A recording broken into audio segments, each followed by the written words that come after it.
Hello guys, അപ്പം നമുക്ക് ഇന്നത്തെ ഉച്ചയൂണിലെ കറികളൊക്കെ ഒന്ന് കാണാം.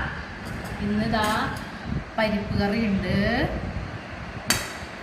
പിന്നെ ചാള വറുത്തതുണ്ട്, പിന്നെ കേബേജ് തോരനുണ്ട്, കടല ഉപ്പേരി ഉണ്ട്. കുട്ടിലേക്ക് രാവിലെ ഉണ്ടാക്കിയതാണ് കേട്ടോ കടലപ്പേരി ഉണ്ട്. പിന്നെ ചാളി നിന്ന് കറിക്കിട്ടിട്ടാ. അപ്പം ചാളക്കറി ഉണ്ട്, പിന്നെ പപ്പടം ഉണ്ട്. അപ്പം എല്ലാവരും ഭക്ഷണം കഴിച്ചാ ഇന്ന്? അപ്പം ഞാൻ കഴിക്കട്ടെ കേട്ടോ, ഞങ്ങൾ കഴിക്കട്ടെ കേട്ടോ. ശരി, അപ്പോൾ ലൈക്ക് ചെയ്യുക, സബ്സ്ക്രൈബ് ചെയ്യുക, ഷെയർ ചെയ്യുക. Okay, bye bye.